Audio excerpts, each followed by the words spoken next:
So now that we got the main part of our enclosure built, we're gonna go through and start building the skeleton today.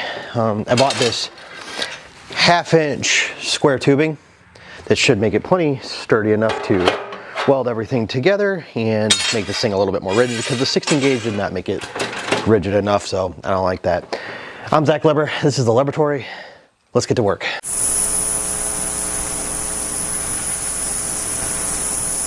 We're going to cut our steel down, the square tube, to 21 and 15/16.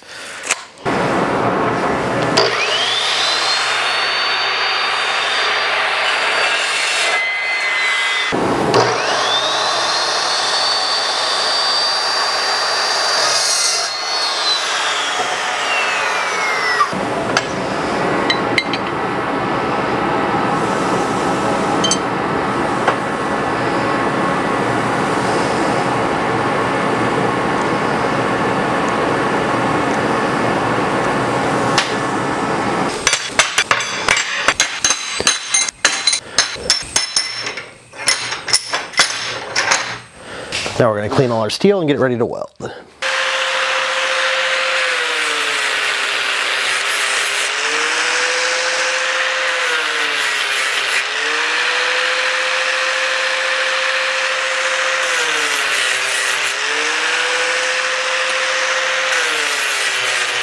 going to use our V-dies to hold this thing square.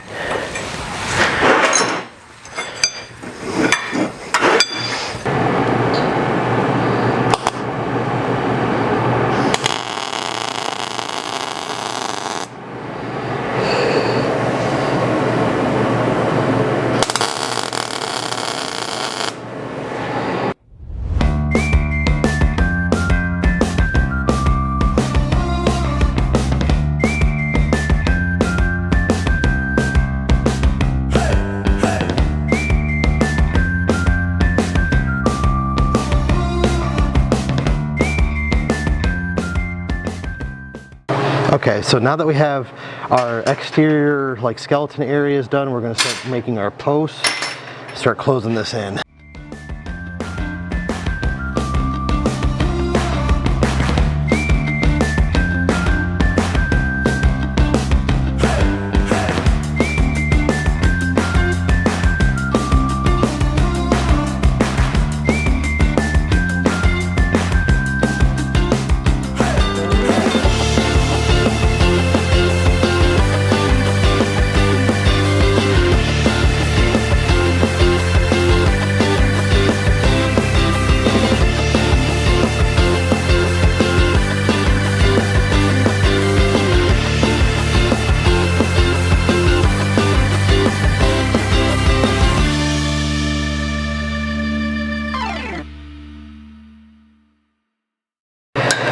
Alright, now that we got the little skeleton thing built here,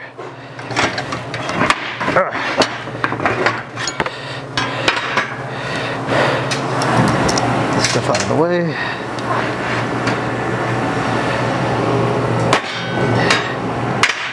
Sits nice and flat-ish. I'm going to go through, clean all the edges and stuff here, around those areas quick.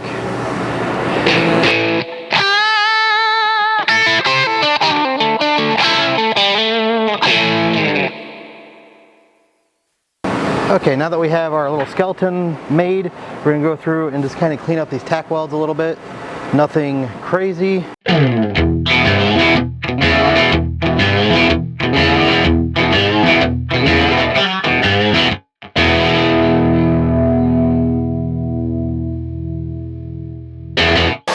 This guy.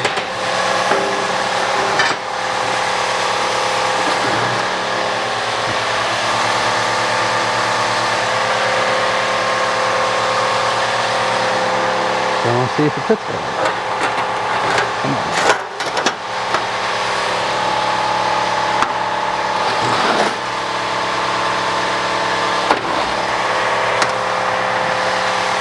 It's actually quite close. Okay, now that we got the skeleton kind of done, we're going to go through and we're going to start kind of welding her in nice and light.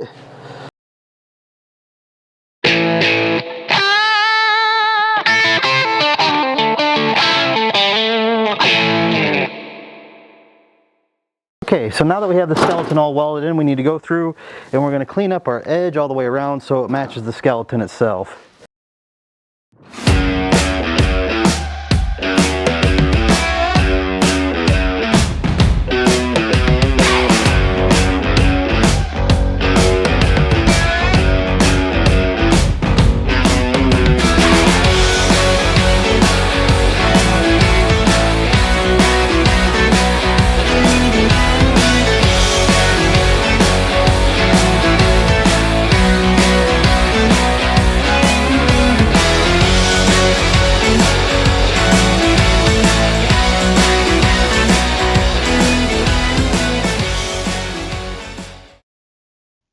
In this section here, I completely forgot to plug in my microphone to my camera, so it didn't pick up any audio whatsoever. What I did was I went to Lowe's and picked up a piece of piano hinge, and I'm going to use that to make the door actually work. I bolted it to the enclosure itself and then TIG welded it to the door, so that way it was still removable but a little bit more rigid. And just a disclaimer, I am not a TIG welder, but we're practicing. That's what this is all for. Last summer, I bought an AHP Alpha TIG 225XI. I think the whole thing was like $1,300, and the quality of it's really nice for what you pay for. In this section, I'm actually running at 55 amps, and I am just learning, so I'm just kind of fusion. I think it's fusion welding right now. I'm not actually adding any filler rod or anything like that. I'm just trying to see if I can get it to stick, and surprisingly, it did well. I have a lot to practice. I need to really work on that part just because it's such a new concept to me. But it was really fun. It was a good experience to just kind of fire it up and try it. I didn't really have to worry about messing anything up because I built the box. So if I did, I could literally throw the thing away and start over. Okay, so now that I realize that my mic wasn't on, I don't know if I really care for these. I'm super excited because this was a huge win for me. It's working flawlessly. Dude, like, this is awesome. Look at that. Oh my gosh, what a win. What a win. So I'm gonna try and put some more welds along this back area here, and I might end up having to put another bolt in down here because when I open it up I can feel it kind of moving right there, and it is kind of far away, so it might let it kind of walk. I might even try and put a little bit of filler rod into it, but we'll see.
Now, as you can see, I'm not by any means a TIG welder yet, but that's not bad for the first time I've ever done steel.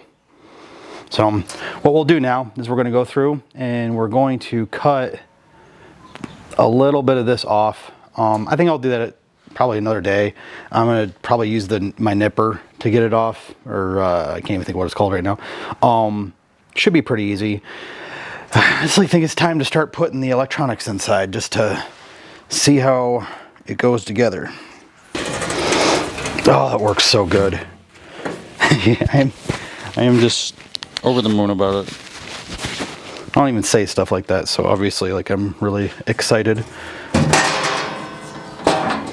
So eventually I'll have a little lock over here.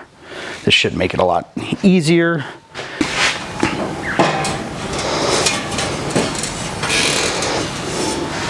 You can't tell me that doesn't work really good. I'm so excited about it. It's so cool. All right, so I'm going to take the old power supply, which is this one right here, and I'm going to take everything out of it because I want the 4 bolts or bolt holes right here, because this is actually going to go up in here, but I'm going to use the new power supply. Obviously, I just want to use this for a template to drill the holes.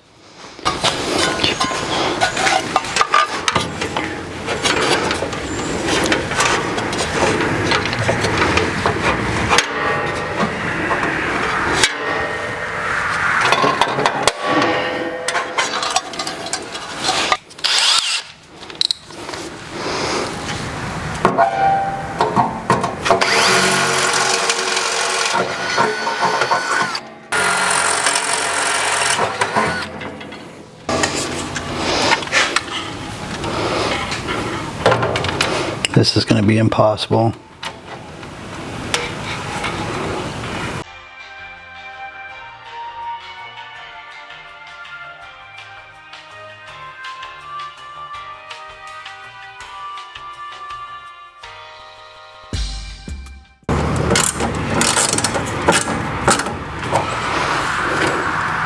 That time did feel kind of correct.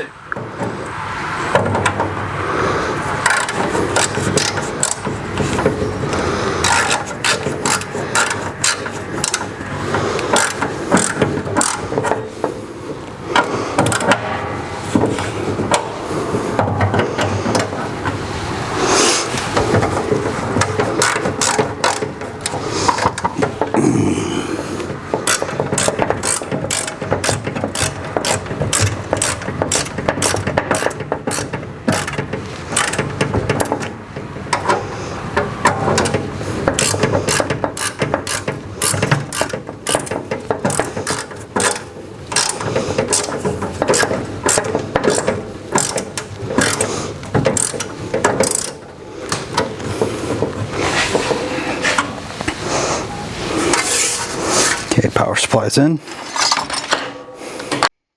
In this segment, the audio was a little bit goofy, so I decided just to do another voiceover. I'm basically just doing a quick install on the drivers for the motors. You can see I'm just doing it up in the top right, and there's going to be a huge gap in the bottom right. That's for a VFD for a spindle upgrade down the road. And just getting a couple screws in and taking a look at how it's going to all line up. We have the electronics installed on the inside of the enclosure, so now it's time to start installing the stuff on the outside of the enclosure. We're going to start off by putting our DDCS V3.1 right there. And I'm going to look peer down in here really quick just to make sure we're not going to run into anything, because that would be my luck.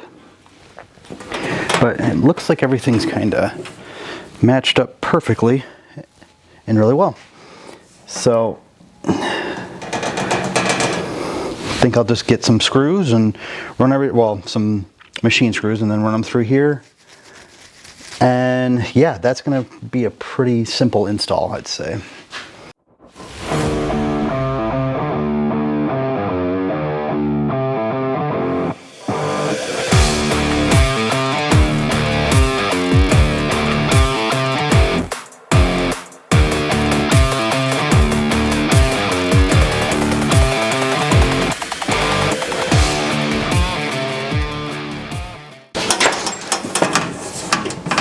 So we have the controller in now, which looks awesome. All right, the DDCS is in. Now it's time to start putting our e-stop switch and our power switch in. And all I'm going to do is just kind of measure this. I know it's like 7.5 inches wide, but I just want to kind of bring it up. What I'm going to do,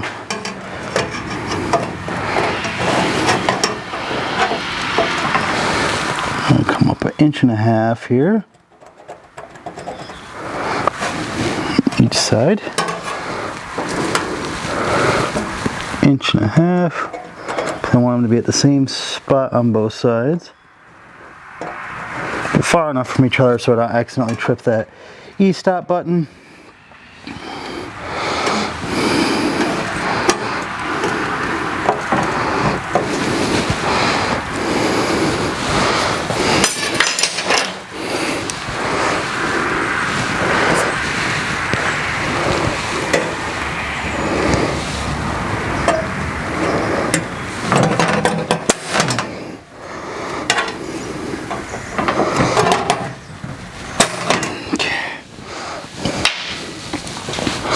True.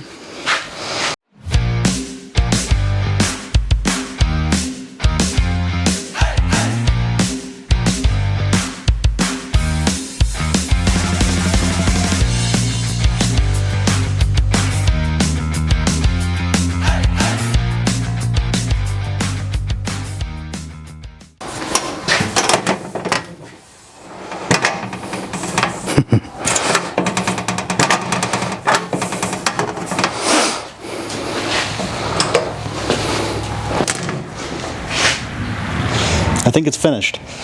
Now that the enclosure's all wrapped up and all the buttons are on, the controls in, and all the electronics are inside, I think it's time to start wiring everything up and hook this thing up to the router and put the router back to work, or to work in my case, because I haven't actually done any work with it yet. We're really running low on things that need to be done before the router can be fully operational. I'm getting really excited.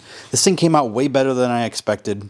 I do need to go back through and clean up where I did all that TIG welding. I'm not a TIG welder yet. It's going to take me a while to get that figured out, but it came out awesome. It functions, the door functions. It's easy to get all the electronics. You can see I got a ton of room right here for a VFD for when I want to actually put a spindle on the router and upgrade from the DeWalt router, I guess. It'll be a little bit more rigid system at that point. But for now, we're just going to get everything running and kind of bask in the fact that it's here. I'm Zach Leber. This is the Laboratory. And until next time, go build something. See you guys.